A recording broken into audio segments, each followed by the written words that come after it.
bienvenue dans cette deuxième partie du séminaire, une partie plus interactive. Alors, nous accueillons Rita qui était déjà présente, merci d'être resté avec nous.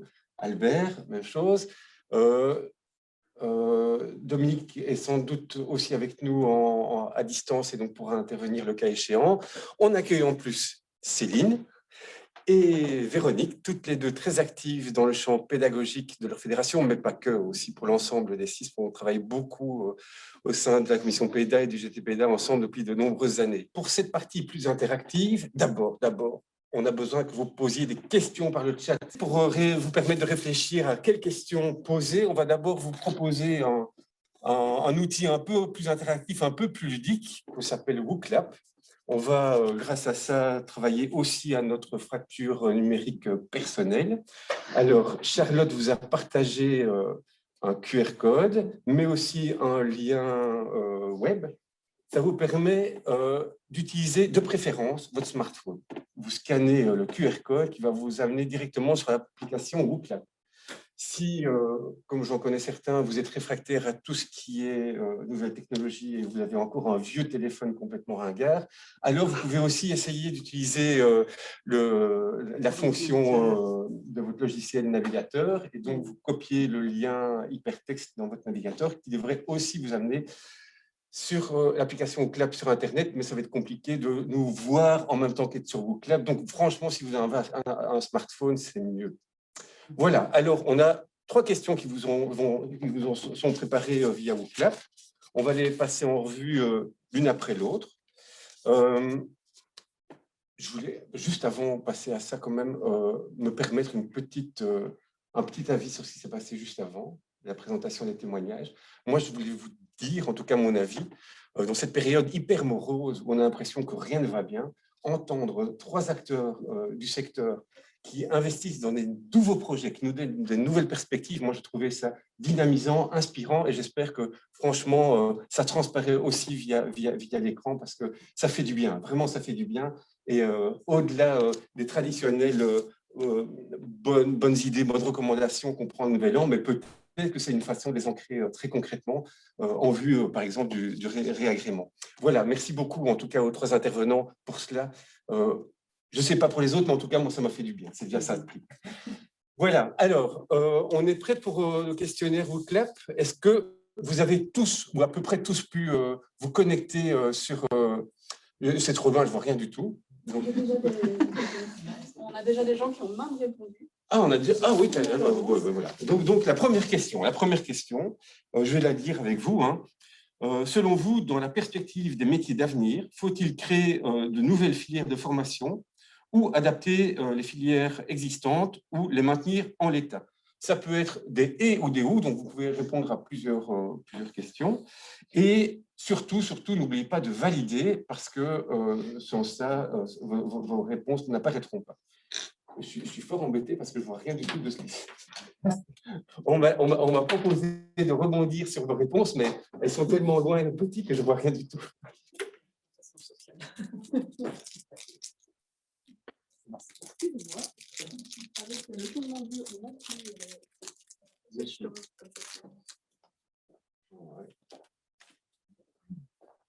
Alors, je vois que majoritairement, l'option adapter les filières de formation sans obtenir la dragée haute. 92% d'entre vous ont voté pour cette option-là, avec en deuxième partie, créer de nouvelles filières de formation.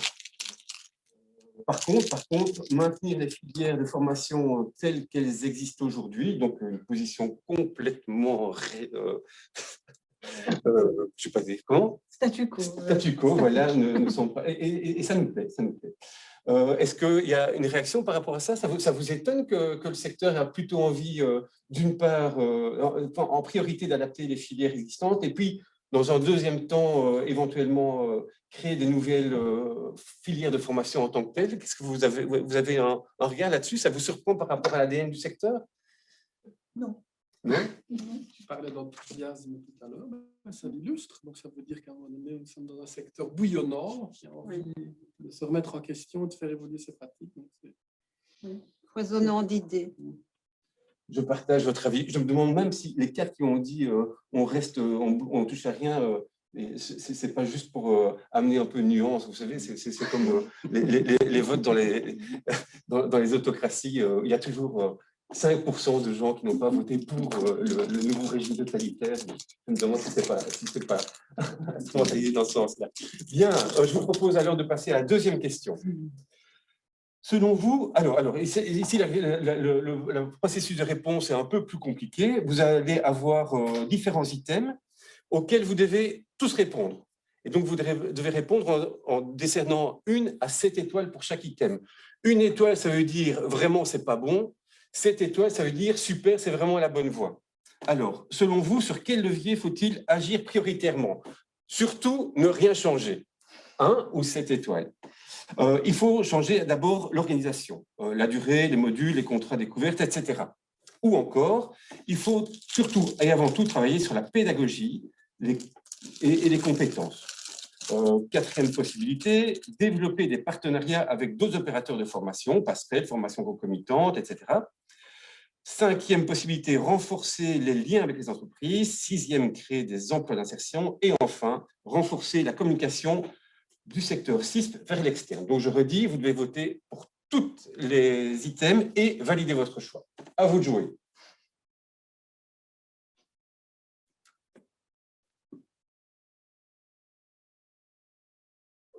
Ah oui, il faut meubler. Dimitri, non. Dimitri. Et en fait, même à cet écran-là, c'est tout flou. Ce que je peux dire, c'est que manifestement, ne rien changer ne bouge pas. Donc, c'est congruent par rapport à la première question. Je vois que le travail avec les partenariats et d'autres opérateurs de formation tient le maillot jaune, on va dire, suivi de très près de la communication du secteur CISP vers l'extérieur, donc un enjeu pour l'Interfédé notamment. Les liens avec les entreprises est fortement identifié. Je pense que ce n'est pas éloigné des témoignages qu'on a eus ce matin. Et aussi la question de la pédagogie, le travail sur la pédagogie, les compétences et la création d'emploi d'insertion qui apparaît fortement. Un peu en retrait, l'organisation de la formation, durée, module, contrat de découverte. Donc, si je reprends, il y a une question de communication du secteur 6 vers l'extérieur. D'ailleurs, si je peux me permettre, une série de choses qui ont été dites ce matin, je me suis dit souvent, ce serait quand même bien que le SPOE, que le cabinet, que l'inspection, que les partenaires, entreprises, forums, etc., entendent tout ce qui a été dit. Il n'y a personne qui a été inscrit dans ces gens-là. Si pas, il faudra vraiment leur envoyer le lien et s'assurer qu'ils le regardent, hein, parce que franchement, il y avait des choses de qualité vraiment extraordinaires à témoigner. Donc, on a en tout cas un outil au niveau du secteur pour pouvoir communiquer. Ceci mis à part, je reviens donc sur les 3 autres items qui tiennent la corde. Donc, les partenariats avec d'autres opérateurs, les liens avec les entreprises et la pédagogie, les compétences. Que pensez-vous? Peut-être je m'adresse d'abord à Céline. Céline, tu as un regard par rapport à ces 3 items qui semblent être priorisés par les acteurs? Mais une première chose que je voudrais amener, c'est en fait vos présentations de ce matin qui montrent ça. Je suis chaque fois frappée, je travaille dans le secteur depuis des années, chaque fois frappée de voir comme chaque centre compose son identité dans le temps long, hein, comme tu le disais. Mais on a 152, 156, je ne sais plus, 6, et chacun a presque une œuvre d'art de construction singulière en rapport avec des besoins de territoire. Et donc, quelque part, c'est cet axe. Dans le secteur, ils sont tous travaillés. Alors, avec des équilibrages différents. Hein. D'un centre à l'autre, on va mettre plutôt sur, justement, la pédagogie. Dans un autre centre, on va beaucoup travailler l'axe communication. Mais donc, tout ça ensemble fait l'incroyable richesse de ce secteur et sa faculté d'adaptation qui était évoquée dans la première question. Maintenant, tu peux me redire juste les 3 axes qui ressortent plus? Le premier, c'était les partenariats. Le deuxième, c'est le lien à l'entreprise. Le troisième, c'est le travail sur la pédagogie. Et il y avait un 4e point qui était assez intéressant, c'est la création d'emplois d'insertion. D'accord. Mais donc, moi, j'ai envie de rebondir sur les partenariats. D'abord parce que vos 3 exemples de ce matin, justement, montrent toute cette composition dans laquelle la dimension partenariale, je crois, est tout à fait essentielle. Et on sait le travail difficile que c'est de faire de la concomitance. Tu as expliqué, Albert, comme tu dois aller à la rencontre de chaque interlocuteur, vraiment, à mon avis, en vis-à-vis presque très individuel à chaque fois.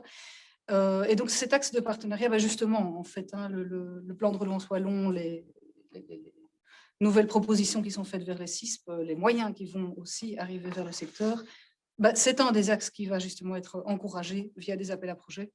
Et donc là, je trouve que cet axe partenarial, il est très difficile à travailler. Il demande des moyens, il demande du temps, de la concertation, vous l'avez dit. Et donc, c'est une bonne nouvelle de savoir que, tiens, peut-être que ça commence à être compris et que de ce côté-là, les CISP vont pouvoir vraiment s'approprier finalement cet axe de travail en y consacrant le temps qui est nécessaire à le faire. Voilà, parce que les questions de territoire, bon, il y a les questions réglementaires derrière qui permettent que les partenariats deviennent effectifs ou pas. Bon, là aussi, il y a du temps et il y a du travail aussi pour les fédérations, pour l'interfédé, pour faire le travail. Voilà, le travail politique qui est là derrière pour permettre que des réglementations s'accordent les unes avec les autres pour rendre ça possible. Mais donc, oui, voilà, moi, cet axe partenarial, en tout cas, je pense que c'est vraiment quelque chose, un chantier qui est déjà là et qui va peut-être se déployer dans les années qui viennent. Quelqu'un veut réagir par rapport au rapport entreprise, qui était fort illustré notamment par le témoignage de Microbus. Véro? Oui, mais donc sur le rapport à l'entreprise, mais je relève vraiment les balises que Rita a nommées, en tout cas pas d'adéquationnisme et le fait de partir du projet des personnes, des besoins du territoire et d'avoir un dialogue et une interaction importante. Et donc aussi auparavant dans notre secteur, le Fonds social européen servait un peu de catalyseur à la créativité, à l'innovation.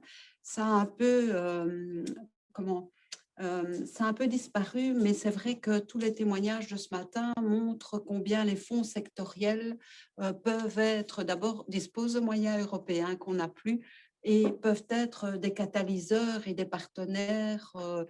Je pense que beaucoup de CISP ont, par exemple, beaucoup de contacts avec la mission wallonne des secteurs verts qui n'a pas été citée ce matin, avec Epicuris, etc. Voilà. Je voulais revenir sur l'axe communication. Moi, je crois que c'est important aussi d'avoir des flashs très brefs comme ce matin et très condensés et de communiquer vis-à-vis des stagiaires aussi, surtout ce foisonnement d'initiatives et de communiquer entre nous et de se concerter entre nous. On se pose aujourd'hui la question du décrochage ou de l'absence de stagiaires dans les dispositifs de formation qui sont certainement issus en partie de la crise sanitaire et de la précarité, mais je trouve que c'est bien aussi qu'on se parle entre nous et qu'on identifie entre nous les offres de formation qui existent et qu'on s'articule entre nous pour faire des offres conjointes. Voilà. Ok. Alors, dernière petite question en lien avec le WooClap. Je pense, Albert, je me dirige vers toi, mais je ne sais pas si je te coince, dis-moi. C'est par rapport aux emplois d'insertion. J'imagine que par rapport aux filières qui sont développées, notamment dans la question du maraîchage, il peut se poser cette question-là de débouchés spécifiques pour des stagiaires qui sont en fin de processus de formation, mais pour lesquels on convient que l'accès direct au marché de l'emploi, il y a encore un gap. Est-ce que les politiques de développement d'emploi d'insertion en la matière pourraient être porteurs? Je ne vais pas te dire l'inverse. Je n'ai pas de baguette magique. Mais effectivement, je pense que l'économie sociale est une partie de la réponse face à la crise qu'on est en train de traverser. Les contacts que je peux avoir avec les producteurs, même d'autres entreprises, entrepreneurs, fait qu'il y a effectivement de la valeur et de la richesse sur notre territoire. Maintenant, face à la concurrence mondiale qui n'a pas les mêmes règles du jeu, j'ai envie de dire, que nous, on ne sait pas concurrencer. Donc, je suis certain qu'il y aurait moyen d'articuler certaines collaborations entre le privé et le public. Et donc, l'économie sociale aurait une place à trouver en termes de service aux citoyens, en termes de valorisation des richesses et des ressources que notre territoire détient, et puis répondre aussi, moi, j'ai pas peur, donc à un moment donné, le secteur privé a des besoins de main-d'œuvre. C'est aussi une discussion qu'il faut oser mettre sur la table, sans tabou, et en parler, et trouver un juste équilibre. Voilà, donc je n'ai pas de baguette magique, mais pour moi, il y a un enjeu important à ce niveau-là. Ok, oui, Céline, tu Je veux sais pas si réagir? maintenant on peut amener une question de plus pour rebondir à ça, ou si on doit passer à... Je t'en prie. Donc, Hein. il y a une question que je me suis posée pendant la matinée, parce qu'on parle de nouveaux métiers, c'est un peu ça le vocabulaire, mais en entendant tout ce qu'on a entendu ce matin, y compris l'analyse de Dimitri, je me suis demandé, en fait, il est question de nouveaux métiers ou de nouveaux emplois. Ce n'est pas du tout la même chose, en fait. Parce que finalement, allez, on pense, pilote de drone, c'est un nouveau métier. Oui, mais pilote d'engin technique, ce n'est pas un nouveau métier. Caméraman, ce n'est pas un nouveau métier non plus. Et donc, est-ce que derrière ces nouveaux métiers, la prospective qu'on peut faire, Forêt Magoret, est-ce qu'il y a des nouveaux emplois qui vont, voilà, qu'on va voir apparaître aussi? Finalement, est-ce qu'on ne doit pas coupler ces deux questions, nouveaux métiers? Oui, y a-t-il des nouveaux emplois? On espère, évidemment. Et là, qu'est-ce que, voilà, en tant que secteur, est-ce qu'on a un rôle à jouer par rapport à ça? En termes de nouveaux métiers, nouveaux emplois, c'est quand même clairement sur cette identification-là qu'on est parti lorsqu'on a mis en œuvre la formation des mots pour communiquer nettoyer.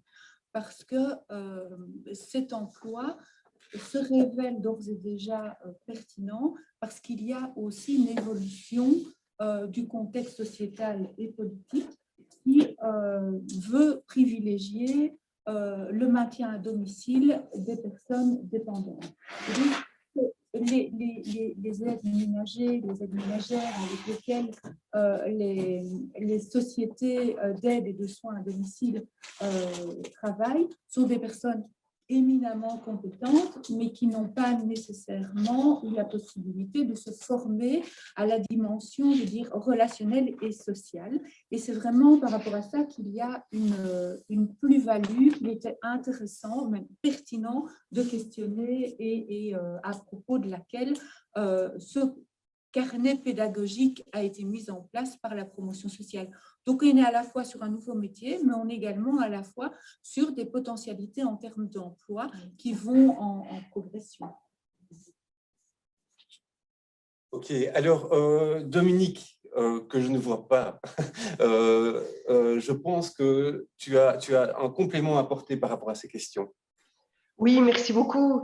En fait, moi, je voulais revenir sur la question des partenariats parce qu'il y avait notamment une question posée dans le chat et qui faisait notamment référence au financement européen auquel nous aussi on a accédé.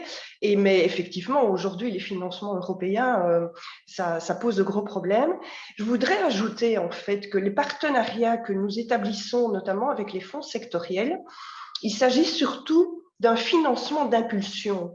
Dès le moment où on peut trouver un financement qui permet de pérenniser l'action, on ne demande plus alors aux fonds sectoriels leur intervention. Je vous donne deux exemples. Un premier exemple, avant qu'on ne soit agréé CISP et qu'on ne crée notre filière dite Technicum, en fait, ce programme était financé par les fonds sectoriels. Et le jour où on a pu obtenir l'agrément CISP, on a dit aux fonds sectoriels, ben voilà, c'est génial, vous nous avez aidés, maintenant ça y est, la région wallonne prend le relais. Deuxième exemple que j'ai à donner, je vous présentais tout à l'heure la filière orientation codage, qui est un petit peu plus jeune, pour lequel nous avons eu du financement du fonds sectoriel Talenteo, parce que c'est surtout les métiers des employés qu'on touche avec le codage. Eh bien, on a rentré ce programme dans l'appel à projet du Forem, la PVE, qui vient de sortir. Et là, on va pouvoir annoncer au fonds sectoriel que merci pour votre financement, ça a été une fameuse impulsion, mais là, le Forem prend le relais et il va financer de manière plus pérenne l'action. Ok, merci. Donc ça fait objet aussi sur le financement de l'innovation. Je propose qu'on y revienne juste après pour permettre le dernier exercice au CLAP. Alors, le dernier exercice au CLAP, c'est de vos sondages précédents, on retient quand même fortement la notion de partenariat, je pense. C'est vraiment quelque chose de déterminant. Et donc, si c'est une priorité, ces questions de partenariat, quelle piste d'action proposez-vous? Alors ici, c'est une réponse ouverte. vous mettez des phrases, des mots, etc. Autant que vous en voulez. Quand vous voyez des mots qui sortent, qui vous plaisent, vous les likez et on va voir le nuage de mots qui ressort de votre expression. Allez, c'est à vous de jouer. Tout ce qui vous passe par la tête en lien avec la question des partenariats. Par où on devrait commencer pour pouvoir développer cette question de partenariat?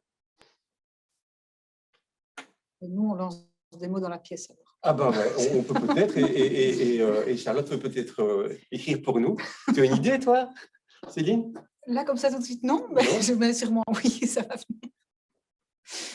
Alors, je vois qu'il apparaît les mots communiquer, s'inspirer, Speed dating. partager, se renseigner, échanger pour s'inspirer, échanger, être à l'écoute, faire connaissance, il fait tout noir. Voilà. Plein de choses quand même qui tournent autour de la notion de communiquer, mais ça veut dire se connaître, ça veut dire construire une zone de confiance, ça veut dire partager des cultures différentes pour pouvoir en construire une commune, afin de pouvoir s'y rassembler. Voilà, je ne sais pas si… dans sa sous-région, participer à sa sous-région, même si c'est un morceau du territoire, de manière inclusive, pas que sur son objet social, en tout cas de manière large et qui soit en rapport avec les valeurs et ce qu'on défendre nos publics aussi. Peut-être, Rita, par rapport à ton expérience de développement du partenariat avec notamment la promotion sociale, mais pas que, qu'est-ce qui a été la clé pour que ça fonctionne? La clé pour que ça fonctionne, c'est une volonté commune de travailler avec les publics que nous avons identifiés comme pouvant, et une conviction. Je pense qu'on est la notion de communication, pour moi, elle est importante, elle doit pouvoir se déployer, mais elle ne traduit pas suffisamment, je trouve, ce qu'il a fallu et ce qu'il est important de mettre à l'œuvre. Il y a on va jusqu'à la conviction, donc on construit une conviction commune qu'il y a un enjeu pour les publics, avec les publics, de mettre en œuvre ce type de formation.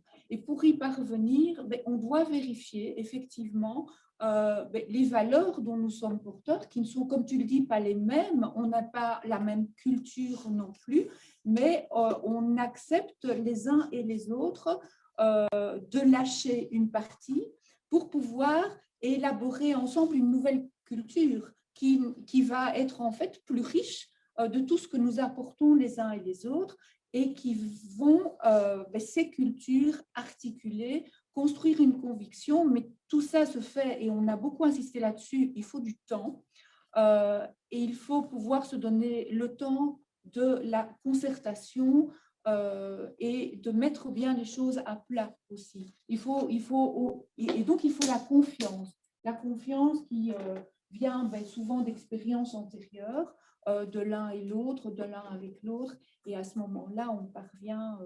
parfois, ça ne fonctionne pas aussi. Il faut accepter de se dire qu'on est dans l'expérimentation et que ça ne va pas systématiquement fonctionner. Ouais.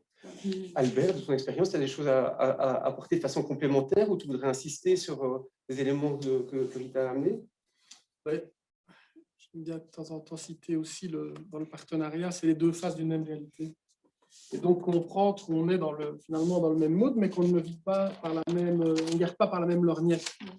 Moi, j'ai pointé Vie ma vie, j'ai pointé l'empathie, j'ai pointé l'écoute, l'adaptation, comprendre qu'on ne fait pas les mêmes métiers. Donc, à certains moments, on a un peu des difficultés avec un partenaire parce qu'en fait, on oublie qu'on ne fait pas les mêmes métiers. Et donc, pour le partenaire, c'est important de communiquer sur son métier, parce qu'il a une démarche, je ne vais pas le citer, mais voilà, il a une démarche fort liée à la communication, à la visibilité, ce qui doit attirer du public. Nous pas, moins en tout cas, mais en tout cas, pas peut-être de la même manière, puisqu'on est plutôt centré sur nos publics, nos métiers d'insertion. Et donc, c'est trouver la forme de communication qui nous convient et ne pas être trop réactif aussi à certains moments, peut-être si on disparaît d'une communication. Et tout ça fait partie de la réflexion sur le partenariat. l'histoire des logos, là, à une époque, on est toujours un peu comme ça, nous, mais tout le monde veut à un moment donné qu'on ait sur le logo. Mais quand on est 42 à collaborer, comme on fait, donc il faut accepter de disparaître et de centrer sur l'objectif commun. Enfin, voilà. Donc, c'est un peu tout ça qui n'est, je trouve, pas évident. Et même, enfin, ce sont des aventures humaines. Et donc, j'en reviens à ce que je disais, c'est vraiment la rencontre, l'écoute, comprendre les difficultés, les besoins de celui qu'on a en face de soi et essayer de s'adapter. Voilà, enfin, si je peux donner un autre exemple, c'est encore lié sans doute au secteur du monde des producteurs, mais je trouvais ça très touchant et très intéressant. On présente notre démarche, l'insertion, etc., à une série d'agriculteurs et de partenaires. Et je me fais vraiment allumer par des producteurs. Et donc, c'est désamorcer, lui dire qu'on est dans une logique de complémentarité, qu'il faut tout pour faire un monde, qu'il n'y a pas de jugement dans notre approche, mais que nous, on fait ce choix-là parce que ça nous semble important pour telle et telle raison. Donc, petit à petit, la tension retombe. Et à la fin même à la fin de la réunion est terminée, on termine autour d'un verre comme on peut le faire, le mec, il pleure, en fait. Littéralement. Hein. Donc, il m'explique après toute la détresse de son métier, l'urgence dans laquelle il est. Donc, c'est un éleveur de poulets qui a une unité de production de 20 000 poulets. Et donc, qui, à un moment donné, en fait, une fois qu'on a désamorcé, qu'on n'a pas pris pour soi, qu'on accepte finalement l'expression d'autre chose, et donc, ça vaut pour nos publics, ça vaut à tous les niveaux. Et donc, c'est un peu tout ça. Voilà, enfin, peut-être été un peu long. Ok, non, merci. Alors, je pense qu'à un moment donné, on va arriver à des questions très pratiques et concrètes pour y avancer. Mais avant ça, je voudrais quand même faire juste une bulle plus réflexive. Aller dans des métiers porteurs d'avenir, etc., c'est aussi des choix. Et on sait que dans le secteur est toujours traversé par une série de tensions, de débats vifs. Et donc, la question de l'adéquationnisme, c'est une question vive. Et donc, si on prend deux caricatures, il y en a qu'on dit qu'ils sont prêts à courir après l'adéquation au plus haut des points, quitte à faire une formation de scaphandrier pour aller nettoyer les turbines électriques de la cascade de Caux. Donc ça, ce serait la caricature extrême. À l'autre opposé, on a les tenants de la pédagogie, du principe, peu importe la formation, l'emploi, c'est d'abord l'intérêt du stagiaire, sa formation, son émancipation, etc. C'est ça qui doit être la base de tout. Et donc finalement, une fois qu'on est dans un centre de formation et qu'on doit répondre à la fois aux besoins d'émancipation du stagiaire, mais aussi à lui donner des opportunités réelles d'avoir une formation et des opportunités réelles d'en faire quelque chose de concret dans son insertion professionnelle à venir, comment est-ce qu'on arbitre dans ces choix-là? Est-ce que dans les équipes que vous avez pu accompagner, Céline, Véronique, vous avez déjà eu des clés pour pouvoir essayer de trouver un équilibre,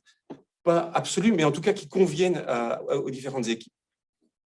Dans ce que moi je connais des CISP que j'ai pu rencontrer, qui ne sont pas tous les CISP, il me semble que cette tension elle est résolue en interne par cette approche d'accompagnement individuel du stagiaire là où il est, de la stagiaire là où elle est. Et donc, dans un même CISP, il est possible de faire progresser quelqu'un vers simplement une première insertion sociale parce que c'est là que cette personne se trouve. Et il y en a d'autres qu'on va amener vers une certification de compétences, vers quelque chose de très précis parce qu'il y a un métier derrière. C'est une, je pense, des techniques que les CISP, une des réalités que les CISP savent mettre en œuvre. Et la pédagogie, parfois on dit andragogie, mais c'est ça, c'est prendre l'apprenant, si on décide d'utiliser ce vocabulaire, là où il est pour faire un pas de plus. Et le pas de plus, pour certains, il va être ici, pour d'autres, il va être là-bas. Pour certains, peut-être qu'il faut jouer la carte de l'adéquationnisme, dans le sens où des stagiaires arrivent avec une volonté très forte d'avoir un emploi à la sortie parce que c'est ça qu'il leur faut. Et d'autres sont dans une volonté d'apprendre de manière déconnectée de l'emploi. Et peut-être les deux sont recevables.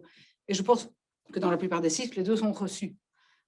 Et que cette méthodologie CISP, elle a cette incroyable puissance de permettre les deux. Et c'est dans la mission décrétale des CISP de favoriser l'insertion socio-professionnelle et non pas de mettre à l'emploi.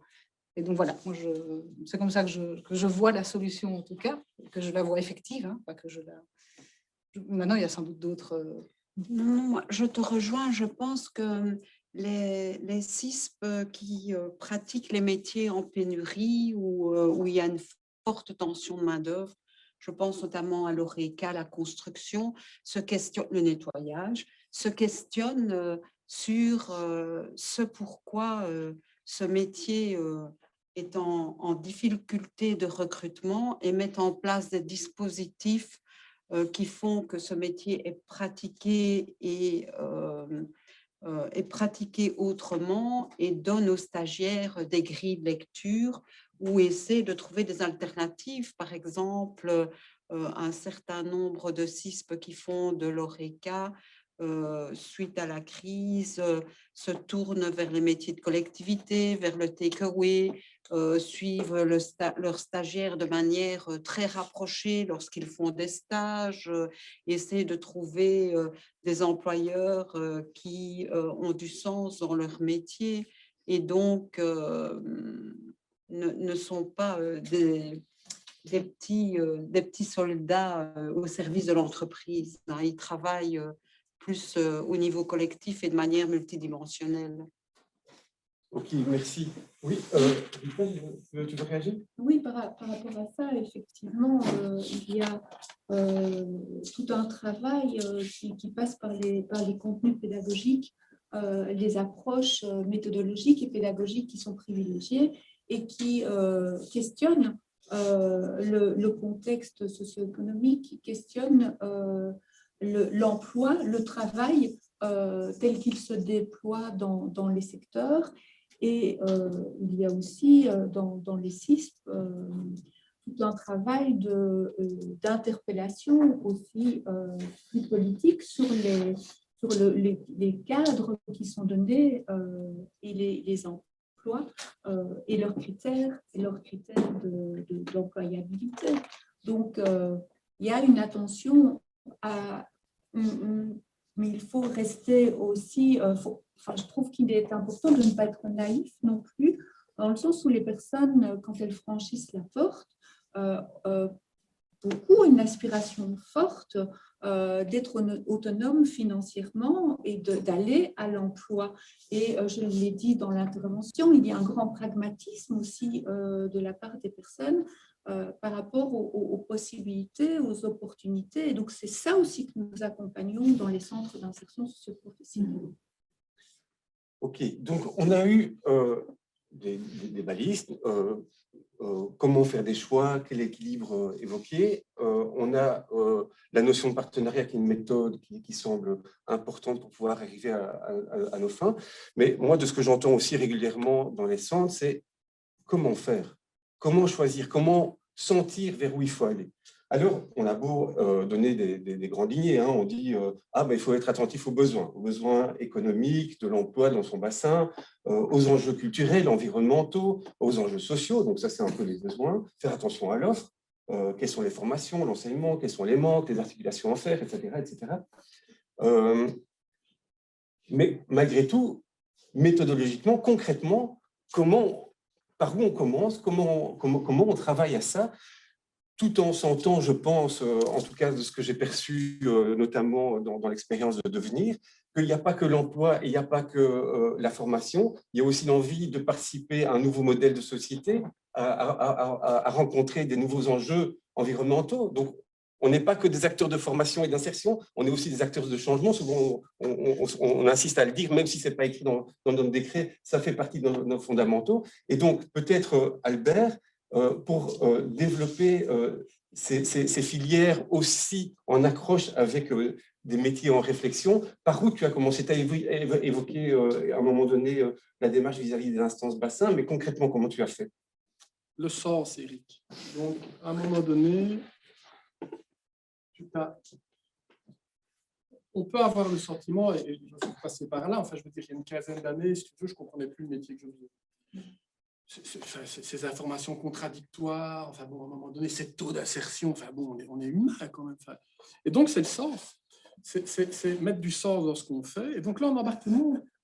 Et l'emploi, la formation, je suis bien d'accord, qualifiante, mais nous, à un moment donné, faire prendre conscience à certains stagiaires des difficultés qu'ils peuvent rencontrer, leur donner les 2 ou 3 clés pour avancer, faire un pas ou deux, après le passage chez nous, les amener à être plus réguliers. Moi, j'ai déjà fait mon boulot. Hein. Et donc ça, il faut qu'on continue aussi à résister par rapport à ce que nos pouvoirs subsidiaires nous demandent et justement qu'on ne bascule pas à quelque chose d'adéquationniste.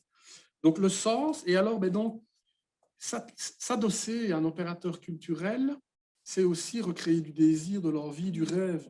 Et donc, c'est le moteur, en fait, de toute personne, le désir. Donc, ça n'a jamais été que ça. En fait, à un moment donné, la vision, je ne sais pas si je peux le dire comme ça, mais enfin, en tout cas, l'objectif, c'est et alors le plaisir, nom de Schtroumpf, je le dis souvent à mes collègues, donc on est 8 heures de la journée ensemble, allez, on s'amuse, on a des contraintes, des moments où c'est compliqué, on doit faire le gros dos, mais nom de Dieu, prenons du plaisir dans ce qu'on fait, dans la rencontre à l'autre, et donc c'est simple, finalement, c'est revenir à une série de choses finalement évidentes et simples qu'on a un peu tendance à oublier parce qu'on a des contraintes extérieures perpétuelles, et une charge de travail, enfin, je ne vais pas vous faire un dessin, hein, c'est vrai qu'on a une charge de travail, ça ne va pas. Donc on peut aussi aborder la simplification administrative, et nom de Dieu, j'en ai marre, moi, toutes ces couches de lasagne, enfin bon, voilà, c'est autre chose, mais voilà. Ok, merci Albert. Rita, très concrètement, tu aurais un conseil, une bonne pratique à donner, justement par où commencer cette réflexivité et engager concrètement le changement? Je trouve qu'il est vraiment important de sentir. De sentir. Il y a des intuitions, il y a être à l'écoute, bien ancré dans son territoire, bien ancré dans la société, pour sentir comment elle évolue, les besoins qui apparaissent. C'est aussi défendre aussi un positionnement sociétal. C'est évidemment pas anodin si on a choisi de se positionner sur l'aide, les soins et l'aide à la personne. C'est aussi parce que c'est une société telle que nous la revendiquons, que nous voulons aussi privilégier en nous positionnant dans ce secteur-là. Je vais dire que c'est aussi oser. Il y a une part de... peut-être une part, je ne vais pas dire d'inconscience, parce qu'on est très conscient de ce qu'on met en œuvre ensemble, mais il faut quand même se dire, allez, on va oser, on va essayer, on va oser l'expérimentation, puisque rien n'est acquis et qu'il faut pouvoir à un moment donné vérifier que ça fonctionne et que ça va fonctionner. Et puis, comme le dit Albert, comme en termes de colonne vertébrale, c'est vraiment le rapport et les relations aux autres. C'est vraiment ça qui est très, très stimulant. Il y a une stimulation et une envie de mener des projets. Okay, merci. Donc, il nous reste 3 minutes pour le débat. Je voudrais juste renvoyer... Dominique a peut-être envie d'intervenir sur la méthode. Ah, Dominique veut intervenir sur la méthode. Oui, je n'ai oui. pas vu ça apparaissait. Dominique? Je ne sais pas si c'est sur la méthode 2. Moi, ce que j'ai entendu, c'est par où est-ce qu'on peut commencer pour engendrer Oui, c'est ça. le changement. Tout à fait. Oui, Voilà. c'est ça. Donc, en fait, nous, je vais dire, ce qu'on essaye de faire beaucoup, c'est le contact continuel avec les entreprises. Et quand je parle de contact, c'est aller dans les entreprises. Il faut que nos formateurs sachent comment fonctionne une entreprise. Il faut qu'ils comprennent quels sont non seulement tous les paramètres qui constituent l'entreprise, mais surtout les êtres humains qui travaillent dans l'entreprise, comment ils fonctionnent, ce qu'on attend d'eux. Et donc, tout ça nous permet effectivement d'alimenter nos réflexions sur comment faire évoluer nos filières et comment faire évoluer nos pratiques pédagogiques également. Donc, intégrer, comme on l'a fait, les technologies dans nos processus de formation, ça a aussi obligé, en termes de changement, d'évoluer chacun en termes de formation sur nos méthodes, mais aussi les outils, intégrer de nouveaux outils dans nos processus de formation. Ok, merci Dominique. Donc, il nous reste maintenant 2 minutes et je voudrais aborder une toute dernière question. On a parlé beaucoup d'innovation et pourtant on est dans un cadre décrétal qui est relativement fermé. Et donc, ça amène différentes difficultés, vous l'avez évoqué, des difficultés en termes de subventionnement et de financement, des difficultés en termes administratifs et des difficultés aussi par rapport à la flexibilité du cadre de l'agrément. Une fois qu'on est parti pour 6 ans, comment est-ce qu'on fait pour bouger des choses fondamentales au milieu de ces 6 ans, de façon assez réactive, quand on a un partenariat avec une PromSoc qui voudrait engager les choses assez rapidement. Donc, par rapport à ces 3 questions, finalement, les freins financier, administratif et de l'agrément. Quels sont pour vous les facteurs qui permettraient vraiment de passer outre de ces freins, qui permettraient de faciliter, de déclencher les choses plus facilement? Qui souhaite répondre à partir d'expériences concrètes, à partir… Moi, j'ai une métaphore à proposer, Oui, parce que voilà, il y a ce cadre réglementaire. Et dans le travail avec les affiliés, c'est quelque chose que je leur propose régulièrement. C'est un escape room, un texte réglementaire. Moi, j'aime bien les travailler comme ça. Tu parlais de plaisir. Voilà, c'est-à-dire, OK, le cadre, il balise et il ouvre autant de portes qu'il en ferme, en fait. Et donc, tout le jeu, c'est d'aller voir qu'est-ce qu'il ne ferme pas comme porte. Et à partir de là, qu'est-ce que je peux faire avec ça? Et alors, vous voyez, la réglementation change, elle referme des portes, elle en ouvre d'autres. Et voilà, en tout cas, moi, c'est quelque chose, je n'invite pas tout le monde à nécessairement prendre des choses comme ça, mais il y a un travail qui peut être fait avec ces textes, que ce soit un décret, que ce soit un appel à projet du forum, que ce soit un appel à projet FSE. Alors, OK, c'est très complexe, il y a beaucoup de… Mais chercher la liberté qu'il donne, et parfois, elle est beaucoup plus importante qu'on ne croit, en fait. On a tendance à se focaliser sur les portes qui sont fermées dans la réglementation. Et on peut regarder, voilà, quand on voit la main, on peut regarder les doigts, on peut regarder ce qu'il y a entre les doigts. Il y a beaucoup d'espaces vides.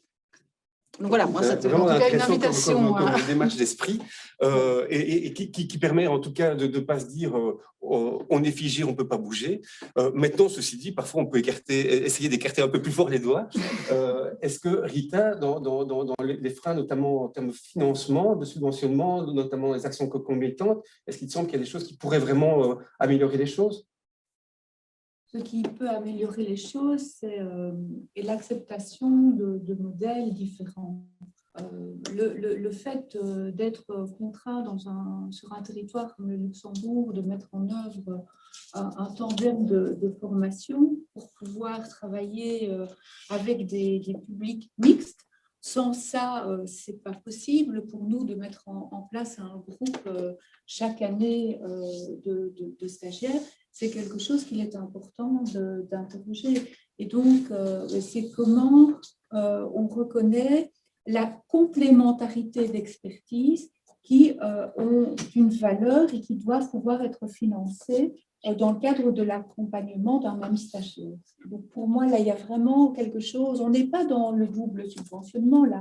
On est dans la prise en charge financière d'une somme d'expertises différentes qui convergent à soutenir les stagiaires dans leur parcours d'apprentissage. Pour moi, là, il y a quelque chose à faire évoluer très clairement. Ok, on enregistre. Rita, Albert, un dernier mot à ce propos-là? Oui, je ne peux aller que dans le sens de Céline, pardon, dans le cadre par rapport à ta réflexion agrément. C'est effectivement tout ce qui n'est pas interdit, on peut le faire. Donc, voilà. Au niveau des freins financiers administratifs, il y a beaucoup de choses à dire, mais je crois qu'on n'est déjà pas tous à la même enseigne. Donc, il y a à un moment donné des centres qui ont 10, 12 000 heures, d'autres qui en ont je ne sais pas combien. Et donc, par rapport à nos missions, je pense qu'il faudrait quand même un minimum, un financement minimum pour garantir à chaque centre de pouvoir répondre aux objectifs et à ce qui nous est demandé. Donc ça, c'est à un moment donné un peu plus d'équité, réaligner les uns et les autres. Ça me semble important. Et puis, j'aime bien ce que tu dis. Moi, je traduis ça à plus 1 égale 3. C'est-à-dire qu'à un moment donné, ce n'est pas toujours non plus des moyens supplémentaires qu'il faut faire. Si on travaille avec un partenaire dans des objectifs complémentaires, on va plus loin. Donc, c'est à la fois, effectivement, je pense qu'il faut certains moyens à certains endroits et pas à d'autres. Donc, il y a des économies d'échelle à faire aussi. Et ce qu'on ne dépensera pas, on ira plus loin et on pourra peut-être le mobiliser sur d'autres choses. Donc, voilà. Donc, encore une fois, il n'y a pas de recette miracle, mais… Ok, merci beaucoup pour vos interventions qui nous donnent du souffle et en tout cas l'envie de dépasser les interdits et d'essayer des choses.